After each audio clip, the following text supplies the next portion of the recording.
Today, we're going to unpack a crucial concept, and that is to be different, you have to do different.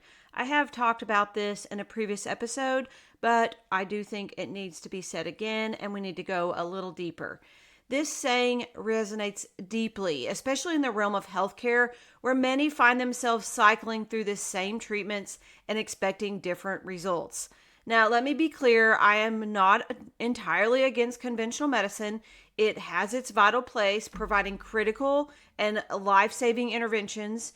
However, in today's discussion, we're going to explore why and how I approach health differently. This isn't about convincing you that one way is better, but opening up a dialogue on alternatives, especially for those who haven't seen improvements through traditional methods. We're diving deep into areas like memory loss and cognitive decline, dementia, chronic inflammation, and autoimmunity. These complex health issues often fall through the cracks of conventional symptom management and medication reliance. If you or someone you know is battling these conditions without seeing progress, it might be time to consider stepping outside the conventional healthcare box. Conventional healthcare is great at acute care and life-saving things, but we're just seeing so much more chronic disease, and that's because it's just not good at taking care of it. In this episode, we'll explore the limitations of traditional healthcare, discuss the often overlooked necessity of focusing on wellness rather than mere symptom treatment, and we're going to consider the role of insurance in shaping our treatment options. We'll also look into significant benefits of adopting a holistic approach that views the whole individual as a whole and not just a set of symptoms or a diagnosis. Join me as we explore these different pathways to health, understanding why changing our approach can be not just beneficial, but essential to those who feel stuck in their current health routines. We're going to discover together how different approaches can provide new hope and improved well-being. Let's do a quick overview of the conventional system and the typical approach that is happening in conventional medicine. Conventional medicine is often held for its rapid intervention in acute medical situations, and that is great, right? It does a great job if we have an acute life-threatening situation. And it follows this well-trodden path of symptom management, quick fixes, and a heavy reliance on medications most of the time. This approach is rooted in a diagnostic model that prioritizes identifying and treating symptoms with pharmacological agents or surgical methods, and we are very good at that, and it's good that we have that. However, think about if a patient presents with high blood pressure, the standard response is often to just prescribe a blood pressure lowering medication. And it can be incredibly effective and needed for that symptom control and bring that blood pressure down. And it's crucial in those medical emergencies where quick action is necessary. However, this approach tends to focus on the symptoms rather than the underlying causes. It's a system built on the premise of rapid response and not necessarily sustained health management. This isn't primarily a fault of the individual healthcare providers, but it is more of a reflection of their training and the overarching framework in which they operate. Medical training programs typically emphasize acute care, pharmacological care, what can we do with medications and surgery, and less time is devoted to prevention, nutrition, or even alternative or holistic care approaches. I will just say, think about how many more hours and material are covered in medical school based on pharmacology than on nutrition. It is a substantial difference on the amount of time that is spent teaching medications than it is teaching nutrition. And also we have to remember who is funding a lot of this. Many medical schools are getting a lot of funding from big pharmaceutical companies, so therefore the curriculum stays the same. So we're going to talk about limitations of this system when it comes to chronic health issues. Think about chronic health issues are just continuing on the rise despite all these medications that are being prescribed. I mean, think about statins, for instance. Like you've got all these statins being prescribed, but yet people are having more heart attacks and strokes. There's more heart hospitals.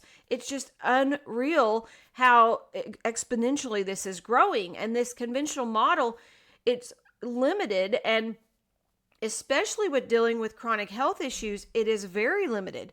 Chronic diseases often require more than just symptom management. They need comprehensive strategies that address things like lifestyle. What is our environment looking like? What is our emotional factors? What is our social factors? What is contributing to the disease? Treating diabetes with insulin and other medications manages the condition, right? We get disease control, but it doesn't address the potential root causes. What happens if you take those medications away? Guess what? There's still diabetes there, and oftentimes it's not controlled once those medications are taken away. But if you focus on things like other root causes, like what is happening with the diet and exercise and stress and sleep and what's happening in their environment and all those things, these can reverse the disease progression and lessen the dependency on these medications. There's often a lack of integration in care approaches. This can lead to fragmented care where a patient's multiple symptoms are treated separately by different specialists without a coordinated strategy. There's so many referrals happening, so many specialists being seen, and no one is getting better. This can be so frustrating for patients who feel they are being passed from one specialist to another without finding real relief or understanding their health overall. I recently had a patient tell me, I don't even need to go to any other specialists anymore because I have you. And here I am working as the endocrinologist, the rheumatologist. I don't have to have all those specialists anymore because I do the root cause work. And it's so narrow focused. We focus on the immediate symptom relief, and that can overlook the broader picture of the patient's health, and it misses out on these interventions that could improve the quality of lifelong health. Conventional medicine is indispensable, especially in these acute and life-threatening situations. But it is a quick fix approach, and it has a heavy reliance on medications that often fall short when it comes to promoting long-term health, particularly in these chronic diseases. This scenario calls for a broader perspective, incorporating all these integrative health practices that consider the entire individual and not just their symptoms. Really, if you look at the mortality rates in the world today, ultimately we are showing a longer lifespan and decreased mortality rates, but that is because we are able to treat these acute and life-threatening conditions, acute infections and things like that we can treat now. We're not really improving chronic disease. That's not where this increased life expectancy is happening from, for sure. Most people are living the last 20 to 30 years of their life sick with no quality of life, and that's what I'm here to change. So let's talk about why change is necessary. There's a growing rate of chronic diseases. I've kind of already alluded to this. The incidence of chronic diseases like diabetes and heart disease and dementia and autoimmune disorders is on a steep rise, despite all the medications, right? Posing a significant challenge to our healthcare system. This trend suggests that soon our medical infrastructure may struggle under the burden of managing all these conditions. The current system is designed mostly for acute care, emergency things. It's not adequately equipped to handle the long-term management and prevention strategies that diseases require. We are facing a critical shortage of healthcare providers, and the training of new doctors is not keeping pace with the growing demand for care. The focus of medical training still heavily leans towards acute care rather than holistic management of chronic conditions. It's mostly focused on how do we take care of an acute issue, disease control, symptom control. We're not really focused on how do we actually get people well. This gap highlights the urgent need for a shift in how healthcare providers are trained, emphasizing preventive care, lifestyle medicine, and the management of chronic diseases. There is an inadequacy in addressing root causes. This is not talked about in medicine in general. Conventional healthcare often focuses on suppressing those symptoms and disease control instead of addressing underlying causes. This approach can lead to temporary relief, but doesn't offer a long-term solution, potentially allowing the disease to progress. That's what is happening. So think about using pain relievers to manage chronic arthritis pain without addressing things like dietary factors that can be very inflammatory. Physical activity. Goodness, physical activity is a big issue. Sedentariness is the new smoking. It causes so much inflammation to be sedentary. And there are so many lifestyle elements that could modify the disease course. My journey into functional medicine began when I realized that to truly help my patients, I had to step outside the traditional confines and embrace a more lifestyle view of health.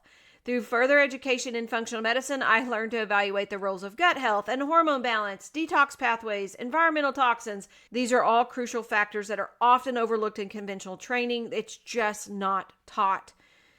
Now let's focus on the necessity for being open-minded. There is a critical need for more open-mindedness in conventional healthcare regarding how chronic conditions are viewed and treated. Many times I'm seen as the quack doctor down the road because there's very little open-mindedness towards what I do now when it comes to being more of an alternative practitioner. And I hate the word alternative because ultimately I'm getting people better. So why is it considered alternative? But because it's not following the norm, right? Many of these conditions have underlying causes that, when they're properly addressed, we can significantly alleviate symptoms and even reverse disease progression. For instance, addressing gut health can improve immune function and reduce inflammation. This impacts a variety of conditions from brain health to autoimmune diseases to even what's happening cardiovascularly. Stories from patients who found no relief in conventional treatments and turned to alternative approaches often share a common theme. They were only able to see improvement when their treatment plan considered their overall well-being and addressed these root causes. These narratives underscore the need for a paradigm shift in healthcare by embracing a model that prioritizes comprehensive, cause-focused treatment over symptom management. We can improve patient outcomes and enhance the efficiency of our healthcare system. This approach not only helps patients manage their conditions more effectively, but also reduces the long-term burden on the healthcare infrastructure by potentially decreasing the need for continuous conventional treatments. And I will just say that's probably the main issue, is if we decrease the need for continuous conventional treatments, we also decrease the amount of money being spent in healthcare, which is a huge business. It's very sad, but it is true. So that is a big issue. So one of the first questions I'm almost always asked is, do you take insurance? And the answer is no, I do not take insurance. So let's spend some time going through why I don't take insurance. And this is a hard thing because many people have come to rely on their insurance for a lot, and it is necessary, but there's so many limitations. So we're going to go through why I don't take insurance and why there are some limitations when you do try to use your insurance. The role of insurance in healthcare is pivotal. It is profoundly limiting, though, when it comes to embracing an in-depth, comprehensive approach to health. By its very nature, the insurance model is predominantly designed to cover symptom-focused treatments, which are typically less costly in the short term than the broader, more integrative approaches necessary for chronic conditions. This system dictates not only the types of treatments that are covered, but also often influences the treatment plans that providers might suggest. For example, insurances may cover the cost of pain relievers or surgery, but they won't cover the services of a nutritionist or gut health evaluation or ongoing physical therapy, or I've heard this one so many times, it won't cover alternative therapies, which is me, which is crazy. This could prevent the need for more drastic interventions in the first place if it would cover these things. The prioritization of certain treatments over others fundamentally shapes healthcare delivery. It often excludes innovative or comprehensive modalities such as that gut health testing or hormone optimization therapies or cognitive wellness programs, which is what I do mostly, all of which are crucial for long-term health but are seldom covered because they are not as necessary under traditional criteria set by insurance companies. Who's deciding this? Who's deciding your care? Insurance companies.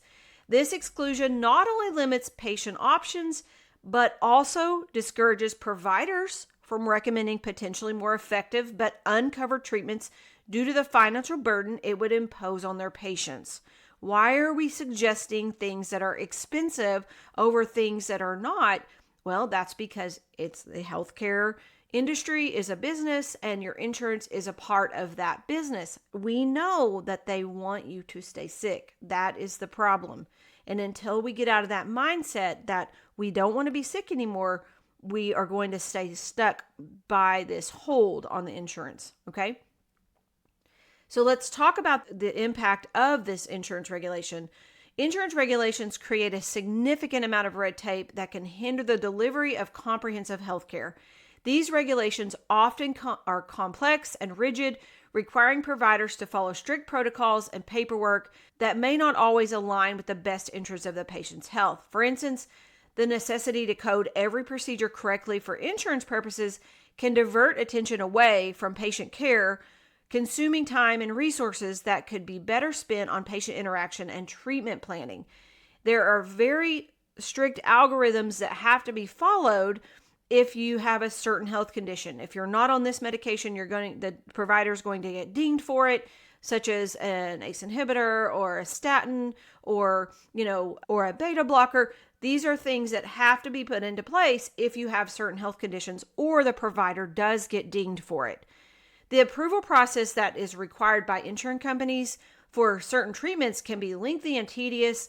This delays care and creates gaps in the treatment process.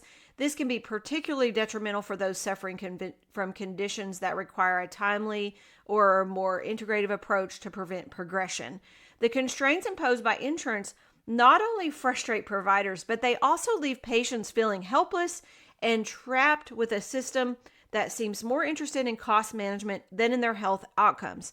It's not that it seems, it's that it is. They are more interested in saving themselves money, but charging you as much as they possibly can. Why do you think your insurance premiums continue to rise and your benefits continue to fall? These insurance-related limitations often lead to disheartening realization for many seeking to improve their health. The journey to wellness can be significantly obstructed by bureaucratic hurdles and financial limitations imposed by insurance practices.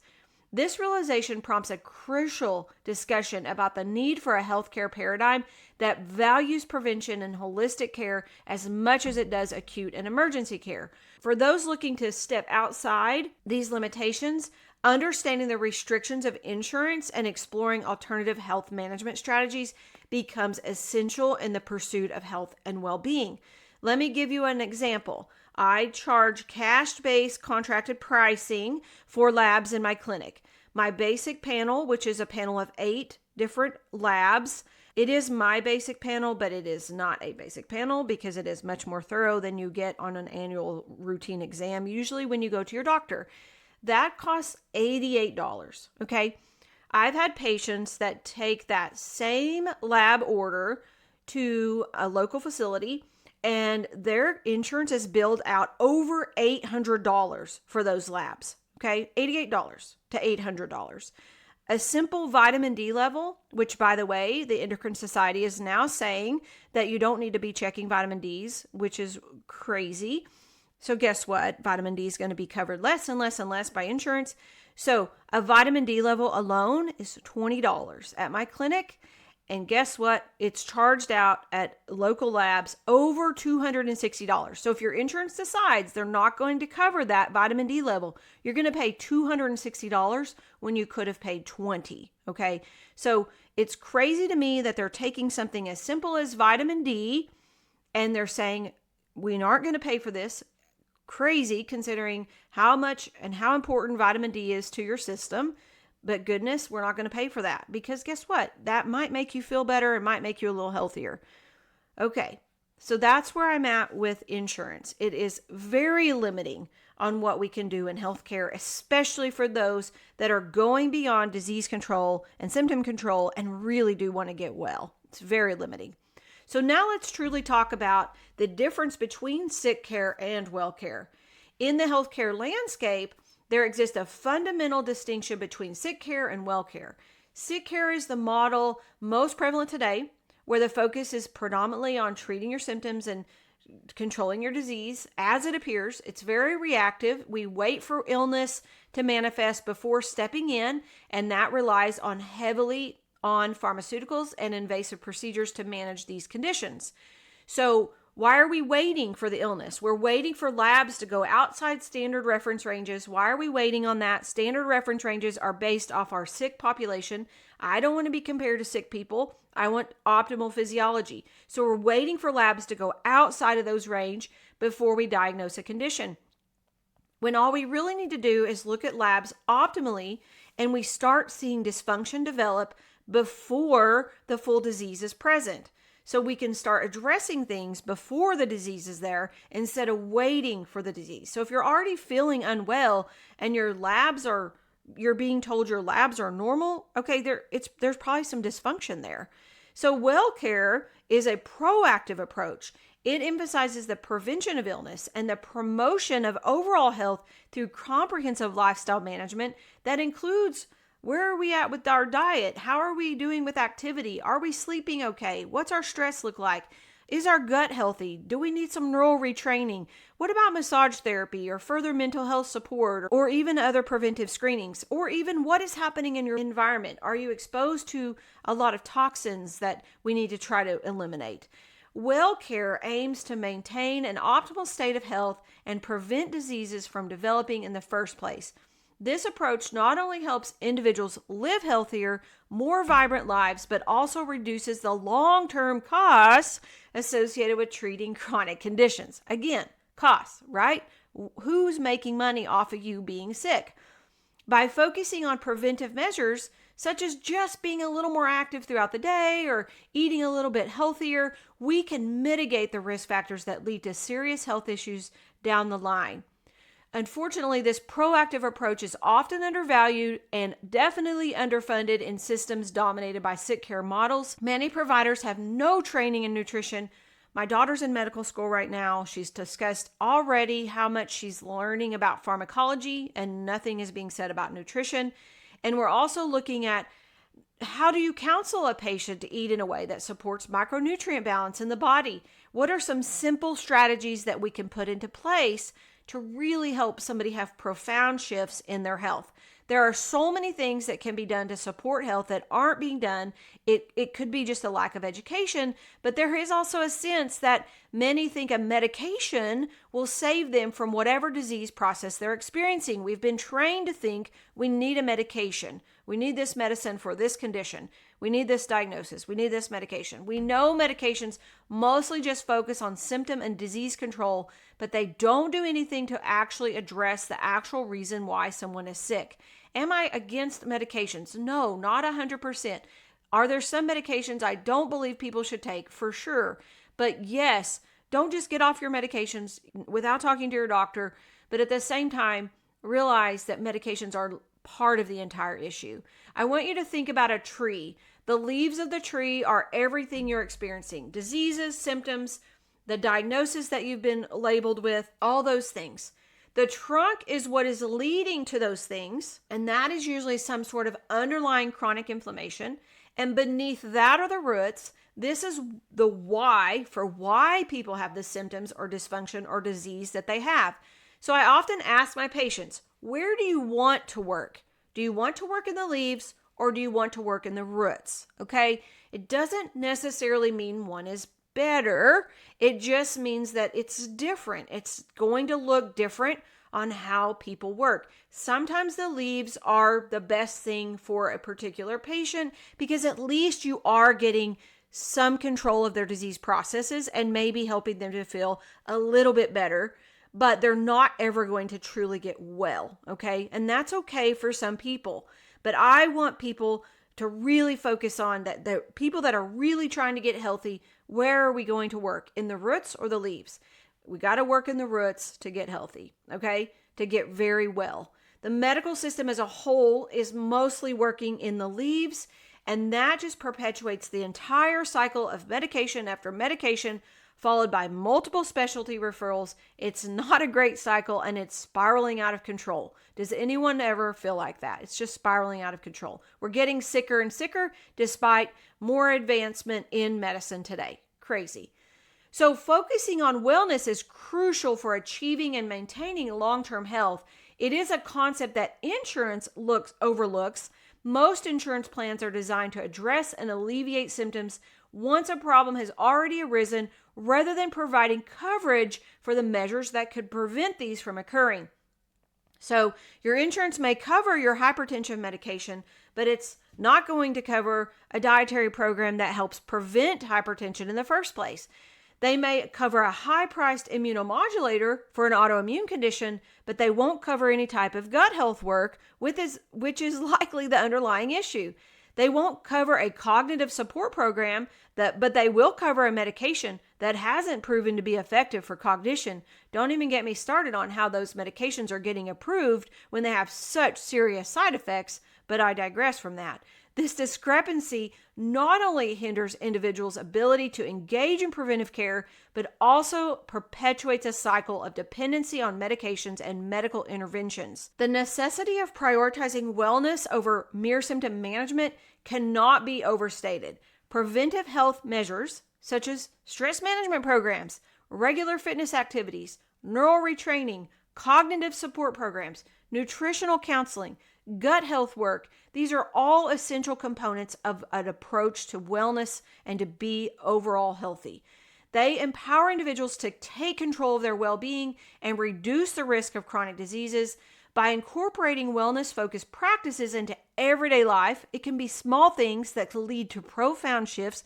We can significantly improve the quality of life of ourselves and reduce the need for more intensive medical interventions later on. Unfortunately, the lack of insurance coverage for most of these measures forces many to choose between out-of-pocket expenses for wellness programs or sticking with the standard, often less effective insured treatments.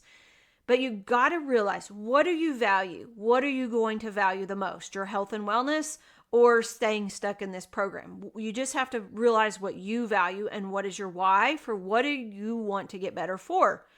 The healthcare paradigm needs a shift towards a model that values and invests in well care as much as it does in sick care. This shift would not only enhance individual and public health outcomes, but also contribute to more sustainable healthcare systems by reducing the burden of chronic diseases. And let me just add, if you already have several disease processes, it's not too late to begin your journey to wellness. I have seen many people improve and get off medications and they feel better. It just takes a willingness to expand beyond the norm. So let's discuss a little bit about the pitfalls of focusing too much on a diagnosis or the labels that you've received from the healthcare system. In healthcare, diagnoses are crucial for understanding and treating various conditions. However, an excessive focus on diagnoses can lead to several unintended consequences. Often, patients are becoming attached to their diagnoses to the extent that it becomes a core part of their identity. This attachment can create a psychological barrier where individuals might fear losing their diagnosis, as it would mean losing a part of how they define themselves in the world.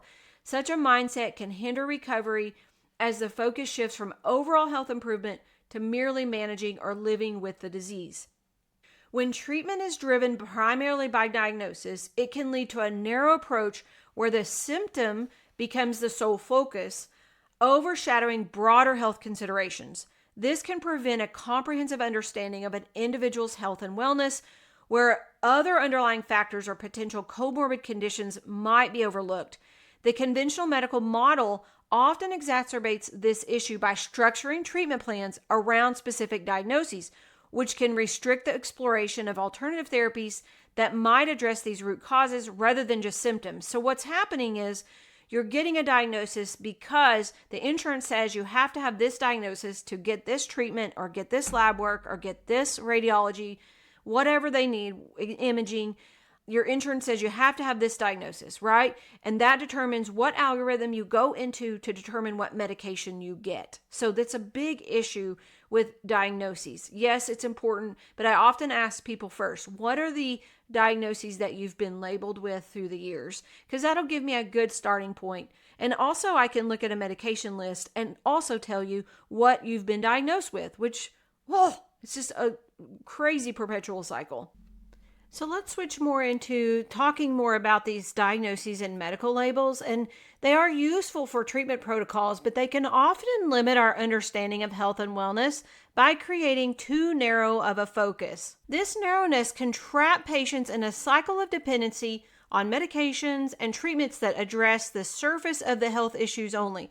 For many chronic conditions such as autoimmune diseases, mental health disorders, and even some forms of cancer, emerging research suggests that lifestyle factors like diet, environmental exposures, and stress can play a significant role. By fixating on the diagnosis, both patients and healthcare providers may miss opportunities to explore these broader influential factors. The focus on labeling can lead to what's known in the medical sociology as labeling theory, where the diagnosis itself can impact a person's self-esteem and behaviors, sometimes leading to self-fulfilling prophecies that can exacerbate the condition. Breaking free from the constraints of these labels requires a paradigm shift to a more whole-body approach. This means looking beyond the diagnosis to understand the comprehensive health landscape of each individual, considering their emotional, environmental, and physical health as all interconnected elements. Shifting the focus from diagnosis to underlying causes and overall wellness can revolutionize healthcare. It empowers individuals to take control of their health, encourages providers to consider broader treatment strategies, and potentially leads to more sustainable and effective health outcomes. This approach is not about dismissing the importance of medical diagnoses, but about enhancing them with a more comprehensive focus that prioritizes long-term wellness over short-term symptom management. Diagnoses play a crucial role in the administrative side of healthcare, particularly when it comes to insurance and medical billing. In the current healthcare framework, diagnoses are often used primarily as a means to facilitate coding and billing processes. This system dictates that for healthcare providers to receive compensation and for patients to have their treatment costs covered, every consultation, treatment, and procedure must be linked to a specific diagnosis code. These codes are essential for insurance companies to determine the eligibility of claims and decide whether to approve the funding for medications, imaging tests, or specialist referrals. And many providers are based off how much they can bill. So if you can bill a certain amount, you're going to get paid more. While this might seem like a straightforward way to manage healthcare financing, it can be highly limiting for patients. The necessity of having a specific diagnosis for insurance purposes often means that treatment options are constrained by what is covered under the insurance plan rather than what is necessarily most effective based on their unique health profile. And not everyone fits in the same box. This can prevent patients from receiving the most appropriate care, especially in cases where optimal treatments or investigative procedures are considered non-essential by insurance standards. The pressure to conform to insurance requirements can sometimes lead to elevated coding and billing practices where treatments or diagnoses are escalated to fit into higher paying insurance brackets. This not only distorts the true nature of a patient's medical needs, but also lead to increased healthcare costs overall. Again, business and medicine. This system emphasizes the financial transactions behind patient care, potentially overshadowing the primary goal of healthcare, to provide effective, individualized care that addresses the root causes of health issues and promotes overall well-being. While diagnostic codes are necessary for the functioning of the healthcare system under current insurance models, there is a pressing need for reevaluating how we use and prioritize these codes. A more flexible and patient-centered approach could enable a broader range of treatment options and support holistic care practices that are often excluded under the present system. Such a shift would not only enhance patient care, but also promote a more sustainable healthcare system that values health outcomes over procedural adherence. So let's look more at taking a whole body approach. In healthcare, adopting this whole body perspective means viewing each person as more than just a collection of symptoms or a diagnostic label. This approach recognizes that health is multifaceted, involving physical, mental, emotional, and environmental factors. Traditional healthcare often falls into the trap of leaf-focused medicine, where the visible symptoms, those leaves, those are treated without addressing the deeper roots that sustain and contribute to the patient's overall health. By focusing only on alleviating symptoms, the underlying causes, which are often the drivers of the disease, may remain unaddressed. A true whole body approach extends beyond general lifestyle recommendations like diet, exercise, sleep, and stress management. It incorporates deeper levels of health such as gut health, hormone health, and detoxification pathways.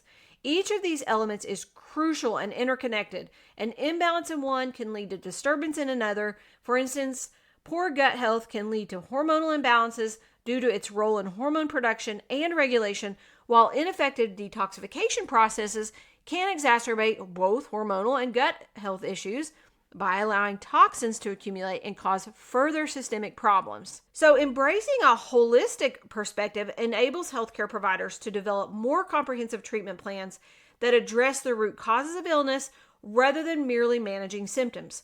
By understanding how gut health influences overall wellness, we can tailor interventions that improve your gut health and as a result, enhance your immune system performance, reduce inflammation, and improve mental health through that gut-brain axis. A whole body approach involves a thorough evaluation of environmental and lifestyle factors, including exposure to toxins, dietary habits, stress levels, and physical activity patterns. And by adjusting these factors, we can help patients achieve a more balanced state of health. This is not about prescribing medication or recommending generic health guidelines. It's about crafting a personalized health strategy that adjusts to each patient's individual unique needs, that is ever evolving and ensuring long-term wellness. Adopting a whole body perspective is akin to nurturing the entire tree, not just trimming its leaves. It involves a deep understanding of the various elements that contribute to health and how they interact with the unique context of each individual's life. By focusing on the root causes and the broader spectrum of health, this can lead to more sustainable health outcomes, providing you with not only relief for symptoms, but also an enhanced quality of life. This model encourages continuous health maintenance and prevention rather than waiting for diseases to manifest and then reacting to them. In today's healthcare landscape, becoming an active participant in your own health journey is more crucial than ever. Traditional healthcare systems might often leave individuals feeling like passive recipients of care, where treatments are done to them rather than with them. I encourage you to challenge this dynamic by taking charge of your health and seeking out healthcare providers and approaches that align with a more whole body perspective. This means looking for professionals who are not only interested in treating symptoms, but are committed to understanding and addressing the underlying causes of your health issues. Taking control of your health is empowering. It transforms you from a passive patient to an informed advocate for your well-being. This shift is particularly important in a system that can be fragmented and specialized to the point where the whole picture of your health might not always be considered. When you take an active role, you help bridge the gaps, ensuring that all aspects of your health are being addressed comprehensively. So how do you find a more whole body provider? Start by researching local holistic health practitioners. Websites like the Institute for Functional Medicine or A4M can be invaluable resources. Don't underestimate the power of personal referrals. Ask friends, family, or even your current doctors for recommendations of providers who practice more of an integrative medicine approach. Once you have a list of potential providers, reach out for initial consultations. These meetings are crucial for determining whether a provider's approach aligns with your health philosophy and goals. Ask about their experience and with treating conditions similar to yours, their approach to wellness and prevention, and how they integrate different health modalities into their practice. Educate yourself through books, podcasts, and reputable online platforms that focus on holistic health. Knowledge is power, and understanding the principles of holistic and integrative medicine will help you make informed decisions about your health care. Join health-focused community groups or online forums that can provide you support and additional resources. These groups often share experiences with various practitioners and treatments, and they can offer valuable insights and encouragement. This is what we do inside the Memory Momentum Method, so reach out if you want to know more about that. And remember that finding the right provider is just the beginning. The field of holistic health is continuing evolving, and staying informed about new research and innovative treatments can further enhance your ability to manage your health effectively. By seeking providers who adopt a holistic and root cause approach, you empower yourself to achieve better health outcomes. Remember, the journey to improved health is a collaborative process, and it requires perseverance, open-mindedness, and a proactive stance, but the rewards of enhanced well-being and quality of life are well worth the effort. So I'm going to share a story of real-life transformation. One of the most powerful motivators for change is hearing about the success stories of others who have triumphed over their health challenges. These narratives not only provide hope, but also illuminate the path for others who might be struggling with similar issues.